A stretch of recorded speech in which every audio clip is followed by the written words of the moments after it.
kadang-kadang jalannya di kementerian itu. Nah, pola pikir yang ada itu mengabaikan dimensi historis bangsa Indonesia. Karena mengabaikan historis bangsa Indonesia, nggak paham bahwa umat Islam itu perjuangannya luar biasa, pertaruhannya ketika merebut kemerdekaan. Sehingga dianggap biasa saja. Dan bahkan dalam YouTube itu Mas Nadiem sering berkata bahwa saya tidak paham masa lalu. Yang saya pahami adalah masa depan. Ini luar biasa. Jadi dianggapnya, dipikirnya bahwa mengelola pendidikan itu segampang mengelola Gojek misalkan saja. Gojek itu kalau sopirnya nggak perform bisa dikasih bintang 1 atau bintang 0 langsung bisa di off kan. Tapi kalau pendidikan, kita ini memiliki guru yang ilegal itu 400.000. Mau diapakan guru ilegal itu? Apa nggak bisa dikasih tiba-tiba bintang 1, bintang 0, kemudian dia nggak ngajar lagi? Nggak bisa kenyataannya. Ini ada unsur politis yang luar biasa. Nah, kemudian misi pendidikan di masa depan ini sebetulnya harus mendasar diri pada dimensi sejarah perjuangan bangsa Indonesia. Nah, ini tidak diakomodasi. Bahkan visinya yang tertulis itu kan membangun rakyat Indonesia untuk menjadi pembelajar seumur hidup yang unggul, terus berkembang, sejahtera, dan berakhlak mulia dengan menumbuhkan nilai-nilai budaya Indonesia dan Pancasila.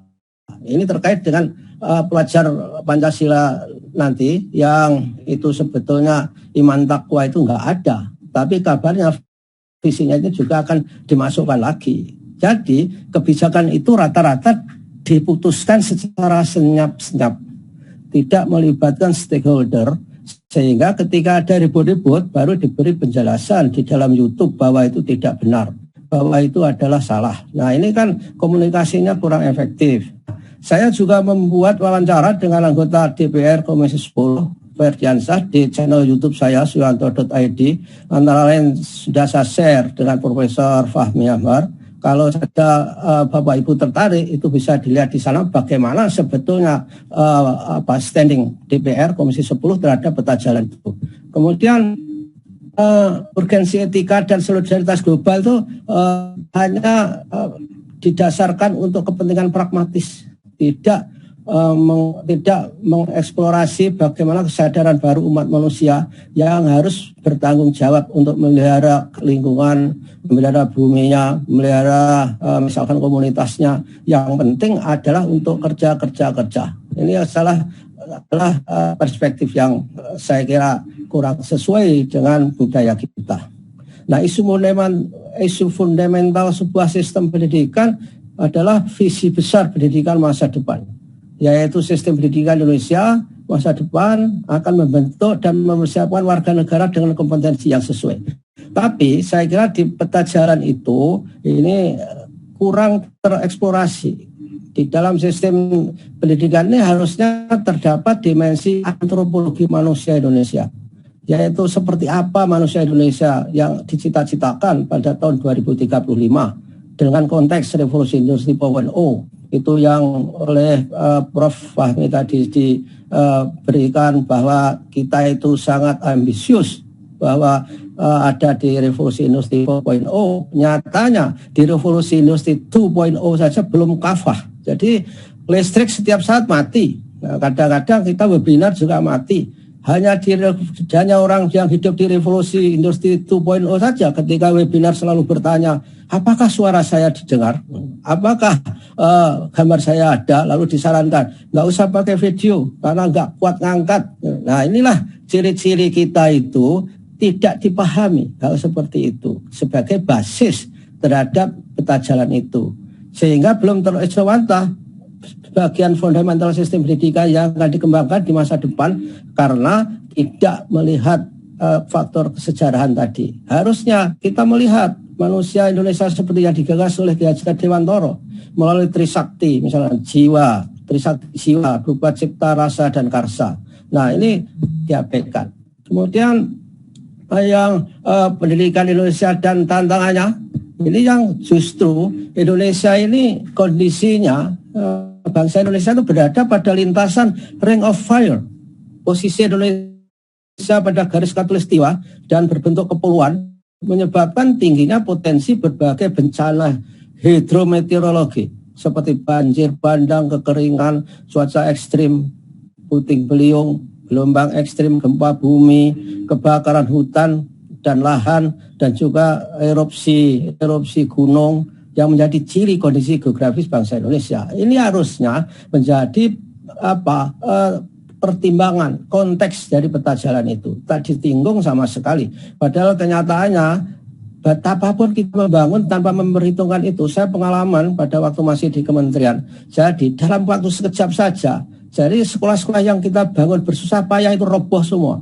Ini akibat apa? Dibantu dan sebagainya, itu akibat ketika kita bangun itu enggak tahu asumsi bahwa kita itu berdampingan dengan gempa, enggak tahu kita itu berdampingan dengan erupsi, sehingga bangunannya itu tidak waras semua, rontok semua. Baru setelah itu memikirkan bagaimana bangunan-bangunan yang sedikit resisten terhadap gempa misalkan saja. Nah, berikut profil pelajar Pancasila. Ini dulu adalah, kalau Bapak Ibu memiliki memiliki dokumen peta jalan yang di pojok kanan ditulis rahasia, itu yang namanya profil Pancasila itu nggak ada iman takwa. Itu isinya adalah berakhlak mulia, mandiri, bernalar kritis, kreatif, gotong royong, kebinekaan. Itu yang ada. Pada tahap pertama ketika ada rapat kerja dengan DPR itu sudah dikritik setengah mati. Akhirnya diberi iman dan takwa. Dan sekarang Pak Menteri meyakinkan bahwa agama itu dijamin untuk tidak dihapus dari kurikulum. Itu setelah ada gaduh-gaduh. Oleh karenanya saya kira kita sebagai umat Muslim harus tetap memberi amunisi kepada Komisi 10. Komisi 10 itu kalau kita beri amunisi itu lebih pede dan lebih bisa memperjuangkan, karena alasannya itu adalah aspirasi dan cocok dengan kehendak kita. Memang harus aktif mengawal. Kalau tidak, kalau hanya berkeluh kesah misalnya saja, itu saya kira kita akan ketinggalan. Nah, pada waktu berbicara mengenai profil Pancasila itu kan identik dengan pendidikan karakter. Padahal pengembangan nilai karakter itu sudah ada di Perpres nomor 87 tahun 2017. Namanya penguatan pendidikan karakter, PPK. Nah, di situ sudah ada nilai-nilai karakter. Tapi diabaikan saja, tak satu pun diakomodasi. Padahal Perpresnya masih berlaku. Ini menunjukkan bahwa timnya Mas Nadiem itu nggak paham mengenai birokrasi, mengenai tatanan hukum. Memang mereka itu anak-anak yang cerdas, tapi nggak paham di mana kecerdasan itu harus diperlakukan dalam konteks hukum, budaya, dan kesejarahan Indonesia. Dan agama tadi sudah jelas, tadi maka sumber terdahulu sudah mengingatkan pasal 31 Undang-Undang RI 1945, ini amandemen yang ketiga, adalah bahwa agama itu sah di situ dan kuat. Nah, Bapak Ibu, perjuangan untuk menghilangkan kata iman takwa itu sudah sejak ketika saya diserai oleh dulu waktu menterinya Pak Yahya Muhaimin, saya diminta oleh Pak Yahya untuk mengetahui yang namanya pendidikan, reformasi pendidikan kita itu, Komisi Reformasi Pendidikan, KRP namanya dulu. Nah, itu tugas saya adalah menyiapkan draft Undang-Undang Sikdiknas itu. Itu tim saya yang menyelesaikan itu. Nah, di situ iman dan takwa itu sudah diserbu mati-matian. Ketika kita berbicara mengenai tujuan pendidikan nasional ini, saya dulu melakukan demonstrasi di depan Gedung Agung bersama aktivis-aktivis Islam bahwa iman takwa itu harus tetap ada. Nah, karena itu saya sampai mengerahkan SMS ratusan ribu masuk untuk mendukung itu, Alasannya apa? Iman takwa itu bahasa asing menurut mereka. Memang ada kekuatannya mau bangkit lagi ini tahun ini melalui peta jalan itu. Nah, katanya itu bahasa asing. Lalu argumentasi saya adalah, kalau bahasa asing, mengapa Anda juga menerima majelis permusyawaratan rakyat, di mana majelis itu juga kata asing. Sehingga ini akhirnya dulu tujuan pendidikan nasional itu dijadikan satu, antara fungsi dan tujuan jadi satu. Tadinya fungsi sendiri, tujuan sendiri. Karena ribut-ribut di dalam pleno itu hanya dihibur dijadikan satu. Untung bahwa iman dan takwa masih ada di situ akibat dari pengawalan yang ketat dari masyarakat dan kita bersama pada waktu menggolkan undang-undang Sesdiknas itu. Nah, konsep merdeka belajar ini lebih baik istilah kunci dalam peta jalan pendidikan itu mengacu langsung pada esensi transformasi dan partisipasi yang ingin dikembangkan, yaitu pendidikan transformatif dan partisipatif yang tidak bias kepentingan kelompok, mengacu pada kebijakan periode tertentu, sehingga spirit pendidikan transformatif partisipatif yaitu pendidikan yang menekankan pada refleksi kreatif, kemudian metakognitif, dan juga analisis objektif serta partisipatif dalam konteks bahwa ada mengembangkan intuisi, imajinasi, dan juga subjektivitas individu itu harus dikembangkan secara berimbang sehingga potensi otak kiri dan kanan itu berimbang, berjalan bersama, tidak mengembangkan menggunakan istilah merdeka belajar yang itu saja menjadi pro kontra karena itu sudah dipatenkan oleh sebuah sekolah swasta yang itu katanya di patennya itu tidak menuntut royalti. Alangkah naifnya bahwa negara itu membuat branding terhadap milik swasta dengan sebagai ambasador dari sebuah merek untuk dibiayai dengan luar biasa dengan APBN. Nah, tidak semua proses belajar itu menyenangkan menurut saya. Karena belajar membutuhkan komitmen dan ketekunan. Kalau belajar itu dibikin menyenangkan, ya pergi ke karaoke saja, nggak usah belajar. Belajar itu kan ada tekanan-tekanan sehingga rumusannya bukan masalah menyenangkan. Oleh karena itu belajar itu adalah tantangan.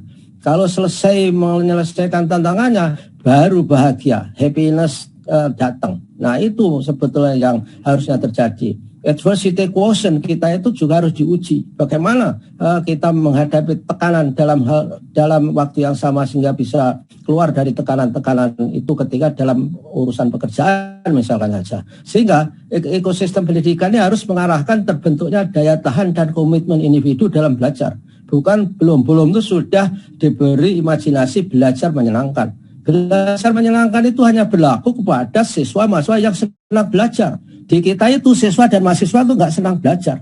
Misalnya yang selalu diagul-agulkan itu adalah Finlandia misalnya saja. Itu hebat tapi belajarnya sangat menyenangkan. Nah karena siswanya sudah otonom.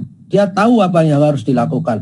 Dia tahu ya apa yang harus dipelajari. Di kita ini mahasiswa saja itu tidak pernah kalau diberi kuliah note taking segala macam itu.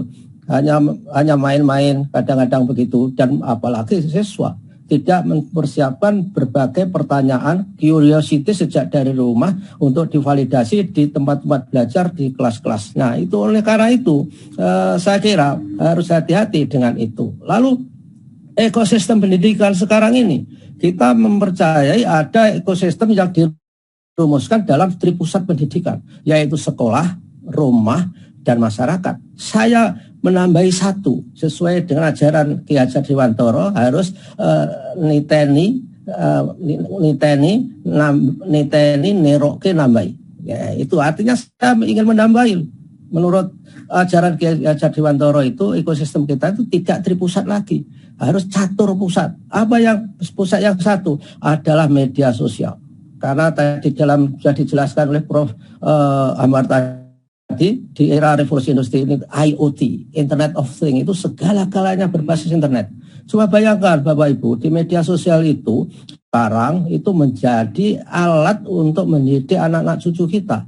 Isinya itu yang para selebriti itu mengupload video-video yang sangat tidak mendidik, bahkan menjadi predator pendidikan. Values-nya itu sangat tabu dilihat dari agama kita. Tapi begitu begitu ditayangkan dalam waktu 1 bulan yang menonton sudah 10 juta. Saya cemas bahwa di antara 10 juta itu pasti ada umat kita yang ada di situ. Padahal isinya itu Masya Allah. Sebagai contoh misalkan saya pertanyaannya, apakah kamu masih perawan misalnya? Kapan kamu melakukan hubungan seksual pertama kali? Itu diulang-ulang. Dan oleh karena itu kita harus rame-rame membuat konten alternatif sebagai aspirasi dari umat Islam. Saya juga sudah membuat walaupun jelek-jelek.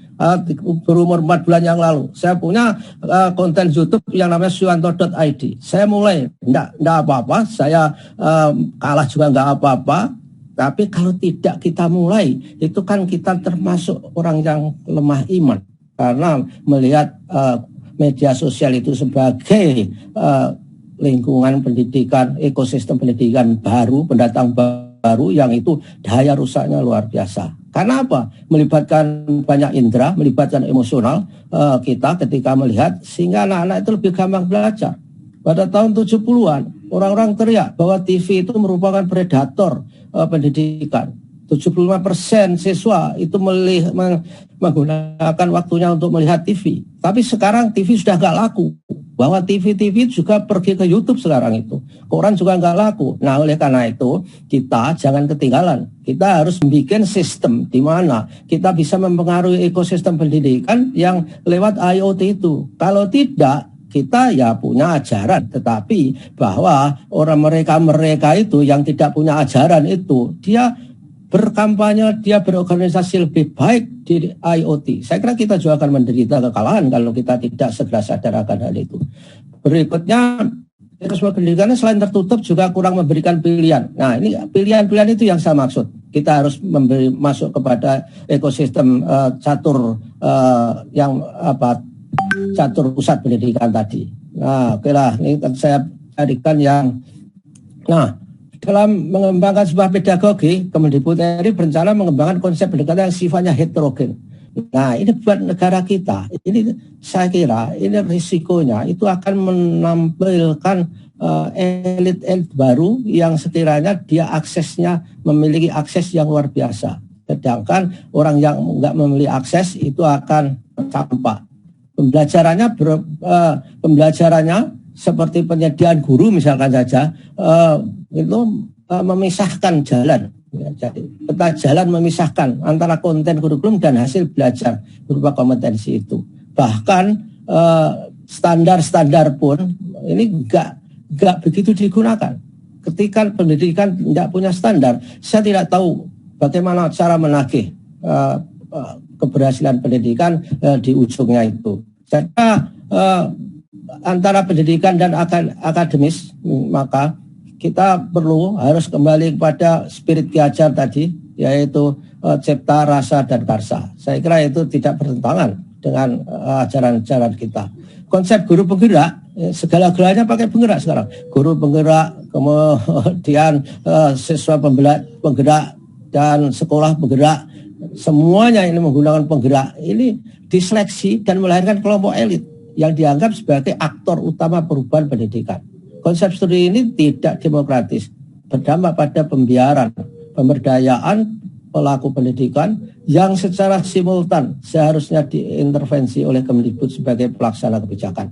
Bayangkan, guru penggerak ini sudah mulai, nanti guru penggerak itu yang hebat-hebat, itu akan dijadikan kepala sekolah, pengawas. Sampai kapan itu bisa selesai guru kita itu 3 juta saat sekarang ini. Kemudian kalau misalkan 1 tahun tidak segera ditangani, itu akan membuat guru kita itu tetap tidak memiliki professional development yang lebih baik. Nah, saya kira itu sajalah yang perlu saya sampaikan karena ini sangat teknis. Saya kira saya sepakat bahwa agama itu penting dan itu harus kita kawal. Terima kasih. Mudah-mudahan ada manfaatnya. Mohon maaf kalau ada yang salah. Assalamualaikum warahmatullahi wabarakatuh.